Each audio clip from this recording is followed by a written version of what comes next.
কাজ করতেছে না।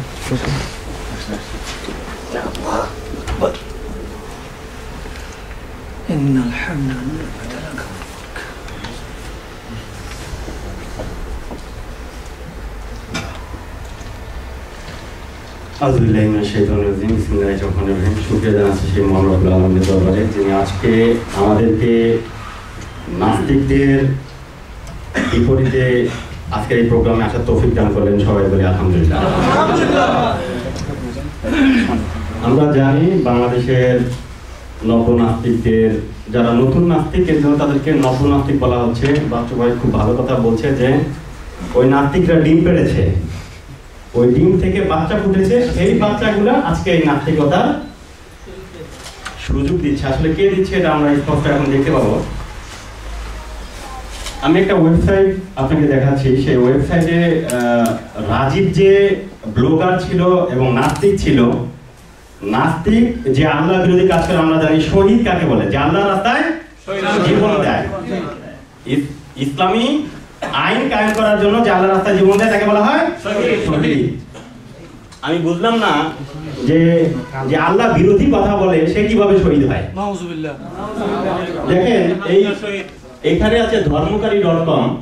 আমি ওয়েবসাইটটা এখানে আপনারা লিখে নিতে পারেন যদি আমার কথায় সন্দেহ হয়, যদি মনে করেন যে ইসলামিক ফোরামের লোক এটা করতে পারে, এখন আধুনিক যুগ, ভিডিও এডিটিং করতে পারে, আপনারা এই যে এই ওয়েবসাইটটা কমপক্ষে দেখে নেবেন। এখানে যে ওয়েবসাইট আছে ধর্মকারী.com, ধর্মকারী.com এ দেখেন যে ব্লগার থাবা বাবা আহমেদ রাদি ভাইদার হত্যা আমরা শোকাহত ধর্মকারী পরিবার আন্ডারলাইন করা আছে। এখানে একটা স্ক্রল চলে যায়, দেখেন আপনি স্ক্রলটা এইখানে। আমি যেহেতু পাওয়ার পয়েন্টে কাজ করছি, আল্লাহ সর্বব্যাপী, তিনি বরাহেও আছেন, বিষ্টাতেও আছেন। নাউযুবিল্লাহ। আল্লাহ সর্বব্যাপী, তিনি বোরখাতেও আছেন, বিকিনিতেও আছেন। এর চেয়েও আরো কিছু কথা আছে যেগুলো আসলে আপনাদেরকে বলা সম্ভব না, দেখে ওই পোস্টগুলো আপনাদের দেওয়া হয় নাই। এখন আমরা দেখবো নাস্তিক ব্লগাররা শুধুমাত্র এগুলো লেখেই নাই, এটা এত পরিমাণ কার্টুন তৈরি করছে আল্লাহ রাসূল সম্পর্কে। আমরা জানি যে আমাদের এখানে দেশটার নাম কি, ডেনমার্কের যে কার্টুন তৈরি করছিল, তার জন্য আমরা সারা পৃথিবী ক্ষোভে ফাইটে পড়ছিলাম। কিন্তু তার চেয়ে 1 কোটি গুণ বেশি খারাপ কার্টুন তৈরি করছে তারা। আমরা এখন দেখবো একটু।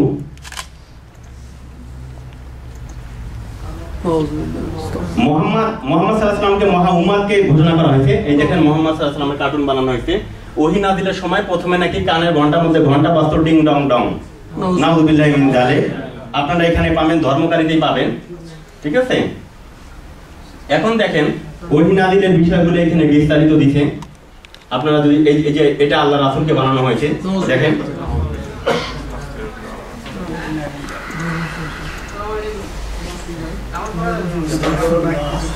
নবুয়তের তিলের পাবো যে আপনার অসংখ্য এই সময় এরকম কথাবার্তা আছে। এগুলো দেখলে পরে আপনার আমার কি ভূমিকা এটা আমরা বুঝতে পারবো ইনশাআল্লাহ।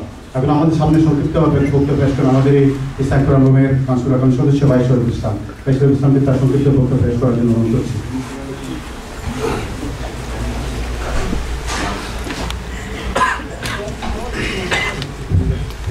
أعوذ بالله من الشيطان الرجيم بسم الله الرحمن الرحيم الحمد لله رب العالمين والصلاة والسلام على رسول الله ইসলামিক ফোরাম কর্তৃক আয়োজিত আজকের নবনাস্তিকদের বিরোধী বিক্ষোভ সমাবেশে সম্মানিত পরিচালক এবং উপস্থিত ইসলামিক ফোরামের সম্মানিত সভাপতি, আমাদের বাংলাদেশ কমিউনিটির নেতৃবৃন্দ, সমবেত দিনদার ইমানদার মুসলমান ভাই, আসসালামু আলাইকুম ওয়া রাহমাতুল্লাহ।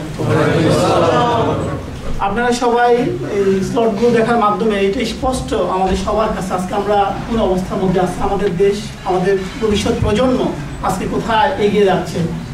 আমার প্রিয় ইমানদার ভাইয়েরা, আল্লাহ রাসূল সাল্লাল্লাহু আলাইহি ওয়াসাল্লামের একটা হাদিস আমি আপনাদের সামনে সংক্ষিপ্ত আকারে তুলে ধরতে চাই যে আসলে এই সিচুয়েশনে আমাদের কি করণীয়।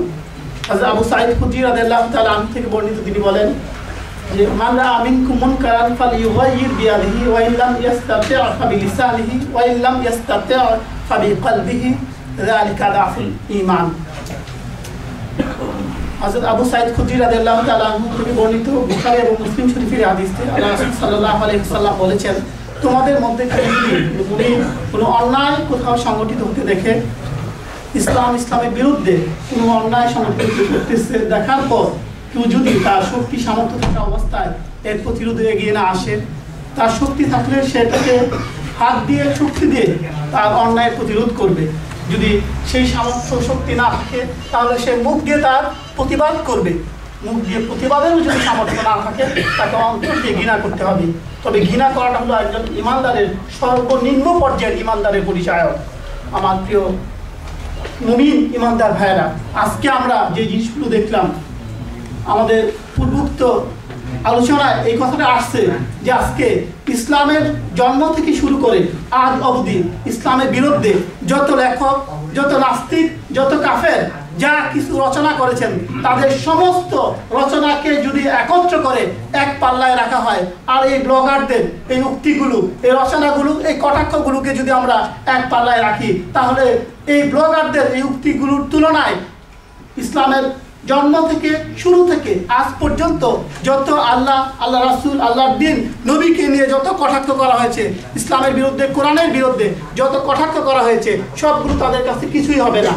100 ভাগের 1 ভাগও হবে না। আপনারা আমার সাথে কি একমত? তাহলে আজকে তসলিমা নাসরিনের জন্য আপনারা বিশাল আন্দোলন করে তুলেছেন, দাউদ হায়দারের জন্য আপনারা বিশাল আন্দোলন রচনা করেছেন, কিন্তু আজকে এই সমস্ত ব্লগাররা যারা আল্লাহ সম্পর্কে, আল্লাহ রাসূল সম্পর্কে, কোরআন সম্পর্কে, আমাদের নবীর স্ত্রী উম্মে হানি সম্পর্কে, হযরত আয়েশা রাদিয়াল্লাহু তাআলা সম্পর্কে, নবীজির মেরাজ সম্পর্কে, এমন কিছু নবীর চরিত্রের এমন কোনো দিক নাই যেগুলো সম্পর্কে তারা তাদের মন গড়া মিথ্যা কুরুচিপূর্ণ বক্তব্য সেখানে দেয়নি। আমরা কি ঈমান থাকা সত্ত্বেও আমরা যদি আজকে চুপ করে আমাদের গড়-কোনায় বসে থাকি এবং ফতোয়া জারি করি, যারা করছে তাদের বিচার বরকালে হবে, আর এখন যারা এগুলো প্রচার করে বেড়াবে তাদের বিচার করতে হবে দুনিয়াতে, তাহলে আমাদের আমাদের ঈমান কি থাকবে বলেন?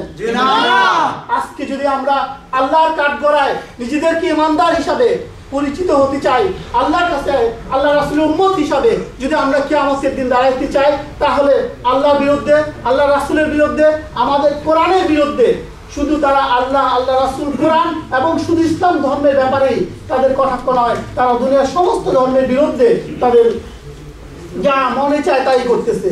আমার প্রিয় ভাইরা, আজকে স্বাধীনতা সবার অধিকার, আমার আপনার বক্তব্য দেওয়ার অধিকার আছে, লিখনের অধিকার আছে, কথা বলার অধিকার সবার আছে। স্বাধীনতা সবাই, ইসলামও স্বাধীনভাবে সবাইকে সুযোগ করে দেয়। আমি আপনি কাউকে জোর করে মুসলমান বানানোর অধিকার আমাদের নেই। যার যার ধর্ম সে পালন করবে। কেউ যদি স্বেচ্ছায় সজ্ঞানে আল্লাহর দ্বীনকে কবুল করে, সেটা তার জন্য কল্যাণ। ইসলাম কাউকে জোর করে আল্লাহর দ্বীনে দাখিল করতে বলা হয়নি। কিন্তু স্বাধীনতার অর্থ কি এই যে আমার মুখ আছে বলে আপনার সম্পর্কে, আপনার মা সম্পর্কে, আপনার বউ সম্পর্কে, আপনার বোন সম্পর্কে আমার যা মনে চায় আমি তাই বলে যাব? এর নাম কি স্বাধীনতা? আজকে তারা এটা কি স্বাধীনতা বলতে চায়? তাদের যা মনে চায় তাই করে যাবে। আমি এই সমস্ত ব্লগারদের উদ্দেশ্য করে বলতে চাই, আমি দুনিয়ার সমস্ত নাস্তিকের বিরুদ্ধে আমার কোনো অবস্থান নাই। নাস্তিক যে কেউ হতে পারে, কারো মনে চায় সে আল্লাহকে মানলো, কারো মনে চায় সে আল্লাহকে অস্তিত্বকে অস্বীকার করলো, সে অধিকার তার আছে। কিন্তু যে সমস্ত নাস্তিকরা যারা আল্লাহ সম্পর্কে, আল্লাহ রাসূল সম্পর্কে, আমার দিন সম্পর্কে, আমার নবী সম্পর্কে, যাকে কোরআনে রাহমাতাল লিল আলামিন বলা হয়েছে, যিনি শুধু মানুষের জন্য রহমত নন, যিনি গোটা বিশ্বের সমস্ত সৃষ্টির জন্য যিনি রহমত, সেই নবী সম্পর্কে যে যারা এই ধরনের কুটাক্ষ, কুরুচিপূর্ণ বক্তব্য দিয়েছে, আমরা তাদেরকে হুঁশিয়ারি উচ্চারণ করে বলতে চাই, তোমরা বঙ্গোপসাগর, তোমরা বুড়িগঙ্গার নদীর স্রোত দেখেছো, তোমরা বঙ্গোপসাগরের ঢেউ দেখোনি, তোমরা পাহাড় দেখেছো, পাহাড়ের গভীরতা দেখোনি। বাংলাদেশে হবে না নাস্তিকদের আস্তানা। আজকে আমাদের দেশ দুটা শিবিরে বিভক্ত হয়ে গেছে। আমাদের দ্বিতীয় মুক্তিযুদ্ধ শুরু হয়েছে, দ্বিতীয় যুদ্ধ শুরু হয়েছে। তবে এই যুদ্ধ শুরু হয়েছে আস্তিক এবং নাস্তিকের যুদ্ধ। এই যুদ্ধ শুরু হয়েছে ইসলাম এবং নাস্তিকদের যুদ্ধ। ইমান, বাংলাদেশে ইমান ইসলাম থাকবে কি থাকবে না সেই যুদ্ধ। আজকে যদি আমরা আল্লাহর পথে, কোরআনের পথে, ইসলামের পথে অবস্থান করতে চাই, আমরা আমাদের প্রত্যেককে যার যার অবস্থান থেকে আমাদের দিনের জন্য, আমাদের পরবর্তী প্রজন্মকে ইসলামের ছায়াতলে গড়ে তোলার জন্য আমাদেরকে অবস্থান নিতে হবে। আজকে নাস্তিকদের ব্যাপারে সমস্ত জাতিকে ঐক্যবদ্ধ করতে হবে। আমরা প্রত্যেকে যার যার অবস্থান থেকে আমাদের এই ভূমিকা রাখতে হবে। সর্বোপরি আমি আমাদের এই বর্তমান সরকারের প্রতি উদাত্ত আহ্বান জানাতে চাই। আসলে সরকারের প্রতি আহ্বান যেটা বলছেন আমাদের শ্রদ্ধেয় হারুন ভাই, যে সরকার, যে আপনারা জানেন যে 2012 সালের 21শে আগস্ট ঢাকা বিশ্ববিদ্যালয় ইংরেজি বিভাগের একজন সম্মানিত অধ্যাপক এবং ঢাকা সেন্ট্রাল ল কলেজের সম্মানিত প্রিন্সিপাল জনাব নজরুল ইসলাম, এই দুইজন সম্মানিত মানুষ এই সমস্ত ব্লগার নাস্তিকদের বিরুদ্ধে ঢাকার হাইকোর্টে মামলা দায়ের করেছিলেন এবং সরকারের পক্ষ থেকে সরকারের গোয়েন্দা সংস্থা NSI সমস্ত তথ্য উপাত্ত হাইকোর্টে জমা দিয়েছিল। হাইকোর্ট তাদেরকে শোকজ নোটিশও করেছিল, কিন্তু বর্তমান সরকার আজ 1 বছর অবধি তাদের বিরুদ্ধে কোনো ব্যবস্থা তো নেয়নি, বরং সর্বোচ্চ নিরাপত্তা দিয়ে তাদেরকে সমস্ত পৃষ্ঠপোষকতা দিয়ে এই নাস্তিককে লালন পালন করতেছে বর্তমান সরকার। তাই আমি বলবো আমাদের সরকারের উস্কানিতেই আজকে এই সমস্ত নাস্তিকরা তাদের কর্মকাণ্ড অবাধে পরিচালনা করে যাচ্ছে। কিন্তু আপনারা ভুলে যাবেন না, এই দেশ হযরত শাহজালালের দেশ, এই দেশ শাহ মাহদুমের দেশ, এই দেশ ঈমান এবং ইসলামের জন্য নিবেদিত মর্দ মুজাহিদের দেশ। এই দেশ থেকে কখনোই ঈমান ইসলামকে কখনোই বিতাড়িত করা যাবে না। ইনশাআল্লাহ হুশিয়ার সাবধান, ইসলামের শত্রুরা, ইসলামের শত্রুরা হুশিয়ার সাবধান, বাংলাদেশে হবে না। ইমাম ইবনে তাইমিয়ার একটা উক্তি দিয়ে আমি আমার কথা শেষ করতে চাই। আল্লাহ রাসূলের যুগ থেকে এই পর্যন্ত যখনই কোনো ইসলাম বিরোধী শক্তি, কোনো শয়তানি দল আল্লাহ রাসূলকে নিয়ে কখনো কটাক্ষ করেছে, গালিগালাজ করেছে, তখনই মুসলমানদের বিজয় সংগঠিত হয়েছে এবং তাদেরকে পরাজয় বরণ করতে হয়েছে। আমার প্রিয় দিনদার ইমানদার ভাইয়েরা, আমরা দৃঢ়ভাবে বিশ্বাস করি সেদিন বেশি দূর নয় যে আজকে মুমিন মুজাহিদরা, বাংলাদেশের ইমানদার মুসলমানরা আজকে গর্জে উঠেছে, সেদিন বেশি দূরে নয় যে অচিরেই এই সমস্ত নাস্তিকদেরকে বঙ্গোপসাগরে নিক্ষেপ করা হবে এবং বাংলাদেশে ইসলামের বিজয়, মুমিনদের বিজয়, ইমানদারদের বিজয় অবশ্যই অবশ্যই সূচিত হবে। যদি সরকারের বোধগম্য হয়, সরকারের যদি সুবোধোদয় হয়, আমরা আশা করব অচিরেই সরকার এই সমস্ত নাস্তিকদেরকে গ্রেফতার করে তাদেরকে সর্বোচ্চ শাস্তির জন্য ব্যবস্থা নেবেন। না হয় নাস্তিকদের সাথে এই সরকারও বঙ্গোপসাগরে নিক্ষিপ্ত হবে ইনশাআল্লাহ। বিসমিল্লাহির রহমানির রহিম।